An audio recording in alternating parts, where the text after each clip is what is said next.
Hello, I'm Ellen Horan, President and CEO of the Greater Reading Chamber of Commerce and Industry. And here with me this week for our member moment is Trish Shermot. Welcome, Trish. Thanks, Ellen. Glad to be here. Good. Trish is with Visions Federal Credit Union, and she is Manager of Business Development and Community Engagement and Government Affairs. That about covers it. Yeah. That about covers it all. Wearing a lot of hats. Absolutely. Wonderful. Absolutely. Well, tell us a little bit about Visions Credit Union. I think people have noticed a trend in credit unions being more visible, but maybe don't understand the distinction between a credit union and a bank. So, you know, Ellen, I am so glad you asked that question, because when I started in the industry 22 years ago, there were 23,000 credit unions in the United States. Now, credit unions are not new. They're worldwide. They go back to the 1800s. I could talk all day on just what credit unions are. So 22 years ago, there was probably about 40 million members within the United States that belonged to credit unions. Well, now we're down to about 6,300 credit unions from 2,300 and over 100 million members. So what's that telling us? Credit unions are not-for-profit financial institutions where people pool their resources, where you put deposits in and we lend it out to someone like me to build a house or whatever. So as a not-for-profit financial institution, we've gained a lot of respect within communities and businesses to partner with us and to grow with that big of a number up to over 100 million. That's almost 1 in every 3 people in the United States belongs to a credit union. So credit unions usually are tied to a business, and they've expanded beyond that. Back in 1983, Congress passed a law that credit unions could grow. And as we grew and became more robust in numbers, also regulations started to grow. And in the past 10 years, you've seen, and really the past 5, much more regulation pressed down heavy on financial institutions, and that includes credit unions.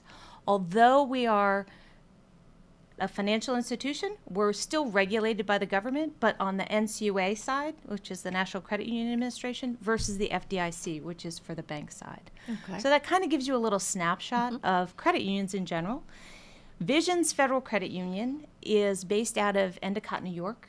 Visions has over 40 branches and 180,000 members. Okay. So between our branches in New York, New Jersey, and Pennsylvania, we really have a nice stretch of branch convenience for people to do their business, especially with the companies that we serve. Credit unions, again, as we condensed, we were locally born out of Carpenter, and 8 gentlemen from Carpenter pooling their resources. And as credit unions have had to look towards their future, chose to merge, and we did so in 2013 with Visions because of their robust services and what they could do for our members and our community. Good overview. Now, who in Berks County could be a member of Visions Federal Credit Union? That's a great question. So we have over 300 companies that we support, which means that we are an employee benefit for those companies, everyone from Carpenter, Boscov's, R.M. Palmer, an endless list. And that list you can find on the Visions website, www.visionsfcu.org. We also serve as a credit union for the city of Reading. So anybody who lives, works, worships, attends school, volunteers, anything within the city of Reading can also join. So that really most people that belong, that live in the Berks County area, through some affiliation can join one of the Visions credit unions locally. We have 4 branches. Okay. One over across from the Reading Stadium, the Reading Philly Fight and Phil Stadium. And we have 3 within the giant food stores in Exeter, in Shillington, and in West Lawn. Very good. Very good. Now, I was very pleased that this past year, Visions Federal Credit Union approached us about sponsoring one of our events. And the event that we had jointly decided would be a good fit for you was our Young Leaders Conference, which the Chamber is doing for the first time. Junior Achievement used to offer the programs, and with them no longer being active in the community for now, we wanted to make sure that didn't go away. Yeah. And we were really pleased that Vision stepped up and said, you know what, we'd like to help you make sure that happens. Now, what was the connection for Visions? Wow. So Visions is really a champion of financial literacy on many avenues, and I think some of the credit union philosophy is really to instill that financial literacy within our communities, whether it's in our schools. We do many programs with Governor Mifflin. We have supported Junior Achievement for many years. We've been involved on the Chamber of Commerce Education Committee for the Women to Women group.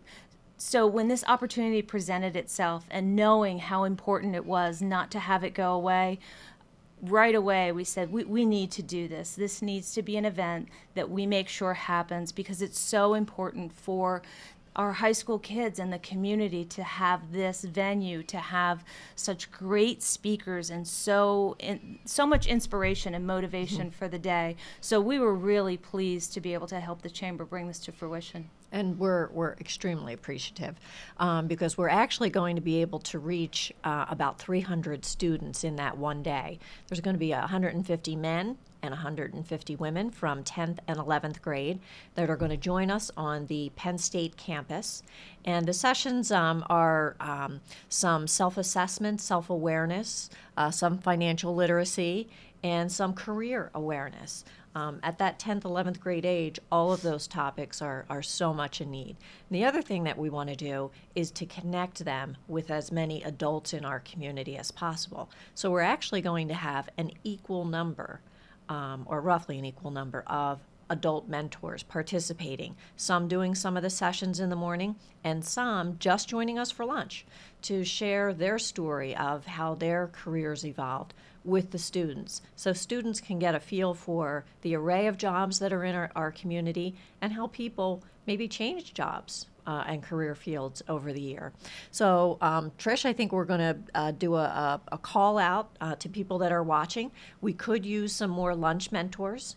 If you would be in the vicinity of Penn State Berks on March 13th, we do need you to pre-register. If you could contact the Chamber of Commerce, Ellen Albright in particular, that would be wonderful. We'd love to have you join us in trying to make some connections and some mentor opportunities with the youth in our community. So Trish, do you have any final comments, any tips you would like to give fellow Chamber members about resources or any way of engaging, since that's your specialty in our community?